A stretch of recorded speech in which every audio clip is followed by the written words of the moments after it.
It's already in the middle of January, and I just wanted to give you a short update on all the projects I am thriving with right now. Normally, coming out from a long holiday, like the winter holiday, 2 weeks with my kids and my wife, it's always challenging for me to get back to the momentum. So the last couple of years, summer holiday or the winter holidays, I needed some time, and then for the winter holidays, January was already over and I wasn't really moving, but this time it's different. And I'm excited about that. So what changed is that I really slowed down, and instead of just jumping right into all the doings that I wanted to achieve, I slowed it down, and out from the meditations that I did, from my daily meditations, I got some ideas that I could have never grasped if I just would have been sitting in front of my desk and writing lists with positives and negatives and what I want to do. Often we are in our head and trying to figure stuff out. How I'm operating is I'm figuring it out from the inside, and then I'm executing on it 100%. So the first idea that was awakened from a meditation was, now it's time to do the How to Become a Rockstar Photographer book. And back then, when I was a rockstar photographer, and this was roughly 8 years ago, I started a podcast where I interviewed the 100 best music photographers, including the Coldplay photographer, the official Guns N' Roses photographer, Aerosmith, Bon Jovi, you name it.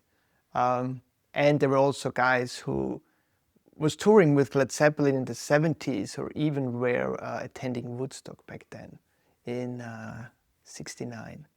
So I always had this dream of, let's do the podcast, 100 episodes, then write a book about it. And I was scared after the 100th episode. I was like, how can I do that? Because there were 60 to 90 minutes interviews, and there was so much content, and I couldn't figure it out. So I just left it and didn't do anything with it. And so coming out from this meditation where it's like, hey, now it's the right time to do the book and give back to the concert photography community. Even I'm not a concert photographer anymore for years, but I wanted to give back a book with all, this cool wisdom. And so what I started to understand is, right now with artificial intelligence, it's way easier. And I figured out on my old hard drives, I had all the transcripts already prepared. So I went into AI and started to structure the book. And I'm calling creating a book rather than writing a book. And so I'm in the middle of that. And so this will be out in the next couple of months.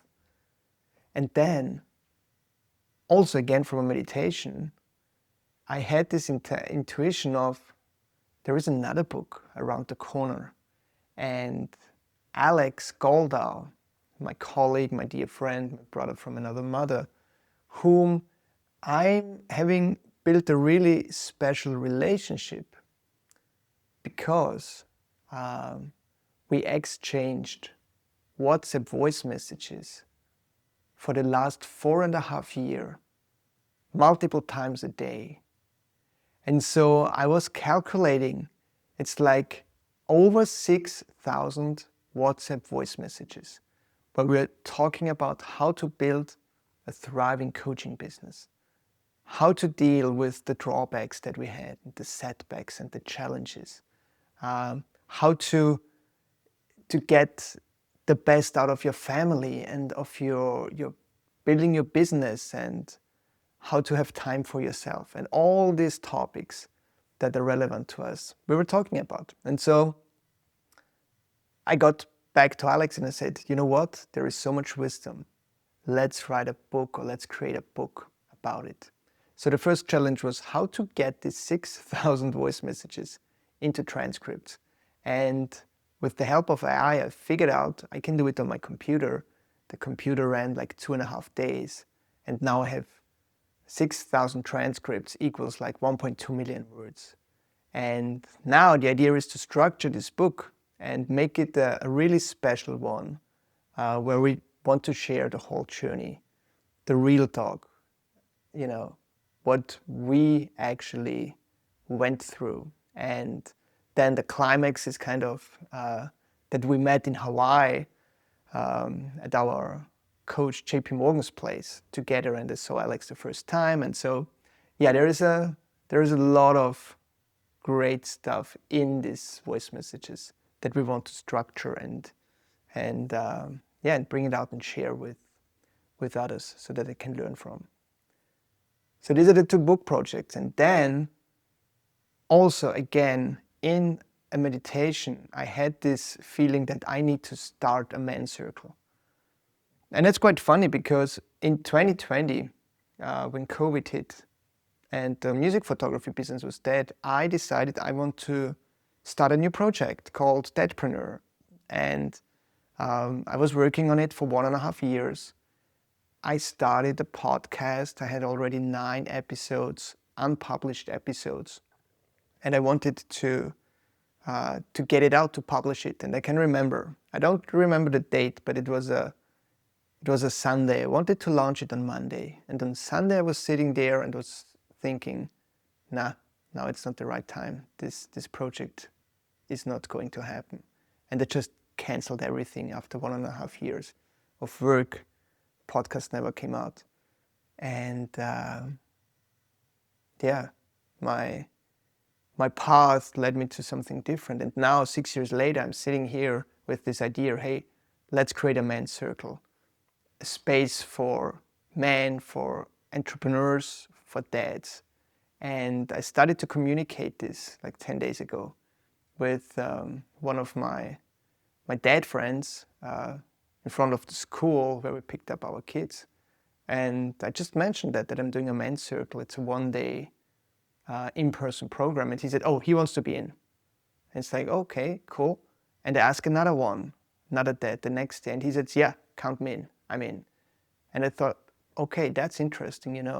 There seems to be a need or longing for people to gather together and have an open space for it. And so the last 10 days, I sold out this first event taking place in Vienna, an in-person event in the middle of February. And I do have already 5 dads on the waiting list because they couldn't make it due to the date. So this was really interesting, and I'm so excited that I can provide this space. And now I'm working on that format and also bring that forward and bring more events and help more people and help more dads. So that's my first couple of weeks in January. It's pretty unique in a way. As I said, I've never felt this drive before, and just surfing it. Once I feel that there is something wants to come out from the inside, this is the sign that, okay, now let's go full in. And so far it was always the best decision to do. And the project turned out awesome. So that's from my side right now. And question for you, like, what is one project you would love to see thriving, and what are some of the steps that you can take right now and go full in? Loving you, and talk soon.